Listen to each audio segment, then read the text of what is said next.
नमस्कार, मैं संध्या सिंह मेरी इस वीडियो में इस चैनल में आप सभी दर्शकों का हार्दिक स्वागत करती हूँ, अभिनंदन करती हूँ।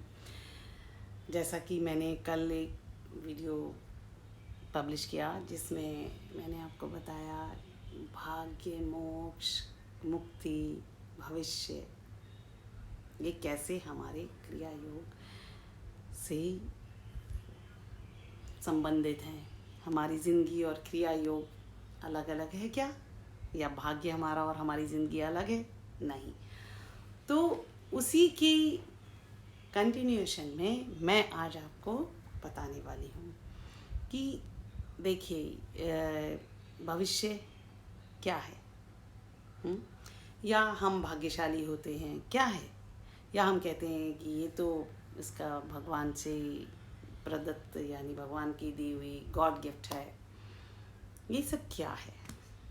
तो अब होता क्या है, सेम चीज़ें हैं, सेम पृथ्वी, सेम आकाश, सेम सिचुएशन, कुछ एक मिला के सबकी सिचुएशन में सब चीज़ें हैं।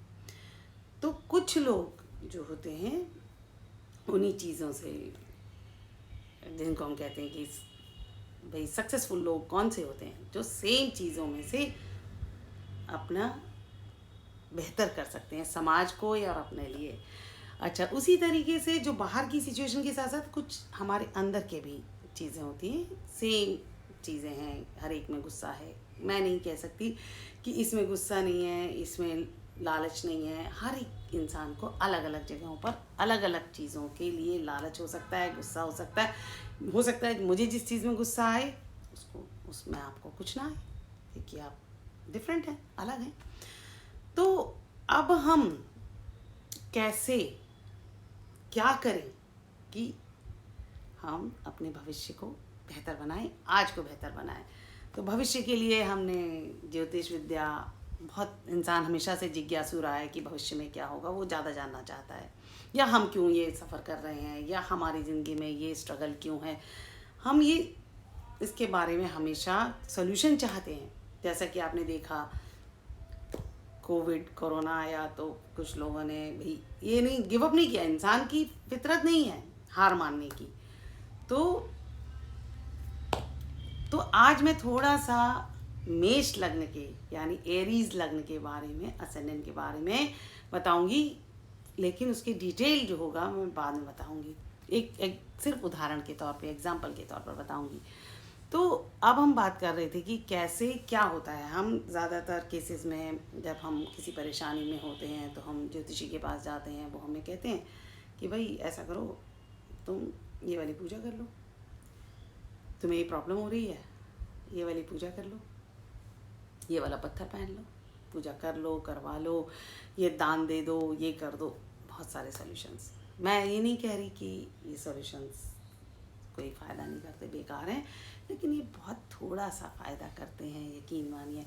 देखिए, कोई भी प्रॉब्लम हमारी लाइफ में समस्या आती है, वो हमें एक ज्ञान देने के लिए आती है। अगर हम उस समस्या से कुछ सीखें नहीं, अपने अंदर कुछ बदलाव नहीं लाएं, तो वो समस्या दोबारा किसी और रूप में आएगी और हम परेशान होंगे।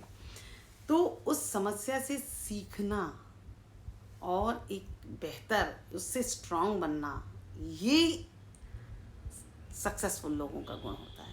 समस्या से सीखना, समस्या से गिव अप करना, और वो नहीं। तो अब जब हम पत्थर पहनते हैं हमें कुछ इंसाइट नहीं है, ठीक है, कुछ बदलाव आया, ठीक है। अगर हम किसी भी चीज़ में अगर हम ज्ञान प्राप्त कर लेते हैं कि भाई मेरे अंदर, मान लीजिए एक मैं क्रोध में सब चीज़ें ख़राब कर लेती हूँ, जैसे चाहे रिलेशनशिप है, चाहे फाइनेंस है, या कुछ और, या स्वास्थ्य, कुछ भी हो सकता है। स्वास्थ्य तो सबसे पहले ख़राब होगा। तो उस क्रोध से मुझे क्या हो रहा है, नुकसान। अब हम क्रोध को क्या अपनी ज़िंदगी से हटा सकते हैं? नहीं हटा सकते। कोई भी, जितने भी गुण हैं ना, उसमें से कोई भी हटाया नहीं जा सकता। बस उसको सही जगह पर इस्तेमाल करना हम सीख सकते हैं, ताकि हम अपनी इच्छा अनुसार ज़िंदगी जी सकें। जब हम इच्छा अनुसार अपने प्रवृत्तियों को कर पाएंगे, तभी हम इच्छा अनुसार ज़िंदगी जी सकेंगे। अदरवाइज़ जैसी सिचुएशन आएगी हम वैसा बिहेव करेंगे, और या तो पा जाएंगे या अपनी इच्छा अनुसार हमारी इच्छा होनी चाहिए कि हमें यहाँ पर क्रोध इतना करना है, यहाँ पर क्रोध ऐसे करना है। क्रोध क्या, हम क्या करें, हमारे अंदर बहुत गुबार आ रहा है और लग रहा है कि सामने वाले को अगर हम उस क्रोध को समझ जाएं तो हम अच्छा कर सकते हैं। उसी तरीके से आलस है। अब आलस की भी पूरी ज़रूरत है। पहली बात तो हम अगर आलस नहीं आएगा तो हम सोएंगे नहीं तो हम रिचार्ज नहीं होंगे। तो मेरा कहने का मतलब सिर्फ ये है कि ये लालच भी बुरी चीज़ नहीं है। क्यों? क्योंकि लालच होगा आपको अच्छे स्वास्थ्य का, पैसे का लालच होगा तो आप कमाई करेंगे। हाँ, बस लालच कहाँ करना है जिससे आप समाज में सम्मान पाएं, अपनी ज़िंदगी बेहतर बनाएं, अपने आसपास के लोगों को सुख दे सकें। तो ये सारी चीज़ों को हम क्रिया योग के द्वारा बेहतर कर पाते हैं। अब जैसे क्रिया योग क्या करता है, आप ये समझिए कि जो हमारे अंदर जो परमात्मा है, आत्मा है, परमात्मा, उसमें सारे गुण हैं, उसमें सारे ग्रह पूरी तरह से हैं। हाँ, अब हम मान लीजिए कोई, उसी तरह से हमारे ब्रह्मांड में सभी चीज़ें हैं, सब चीज़ें हैं, कोई भी चीज़ ऐसी नहीं है जो हमारे अंदर है बाहर नहीं है और बाहर है और अंदर नहीं है। ऐसा हो ही नहीं सकता। फ़र्क क्या होता है कि हम उसको कैसे लेते हैं।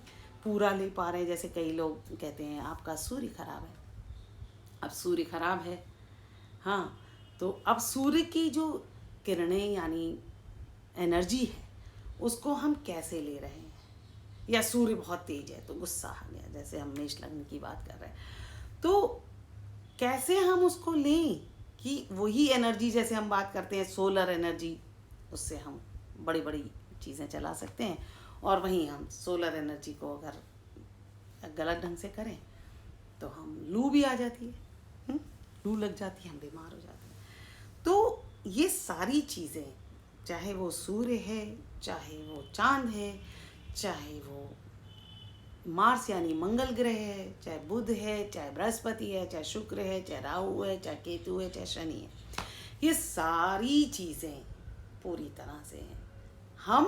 हमारे अंदर का जो एटीट्यूड है वो डिसाइड करेगा कि हम उस चीज़ का क्या करना चाहते हैं। और वो तभी संभव है जब हम अपनी आत्मा से जुड़ जाते हैं, जिसमें सारे ग्रह बिल्कुल सेट हैं। आत्मा किसी कर्म से नहीं बंधती। हम अपने कर्मों से आत्मा को बांधते हैं, वो एक अलग चीज़ है, लेकिन खुद से आत्मा किसी भी कर्म से बंधी हुई नहीं है। हम अपने कर्मों से कर्म खेलते हैं। तो जब हम क्रिया योग करते हैं तो हम अपनी आत्मा से साक्षात्कार करते हैं, और जब आत्मा से साक्षात्कार करते हैं तो हम किसी भी परिस्थिति में, कठिन से कठिन परिस्थिति में, अपना कंट्रोल नहीं खोते। हाँ, अगर आप अपना कंट्रोल खोएंगे तो बाहर के लोग आपको कंट्रोल करेंगे। हाँ, तो आत्मा से जुड़ने का जरिया है क्रिया योग, मेडिटेशन। हाँ, और अगर आपको ये चीज़ें नहीं आती तो आप किसी की मदद लेके आप मेडिटेशन सीख सकते हैं।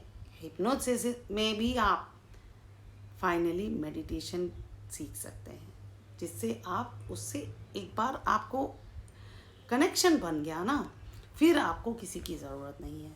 योगा यानी योग, प्राणायाम, ये सारी चीज़ें आपको जो अवेलेबल है, जो सोर्स अवेलेबल है, या जिसमें आपकी रुचि है, या जो आपको कंफर्टेबल लगता है, उसको आप कर सकते हैं। तो अब हम बात कर रहे थे मेष लग्न की।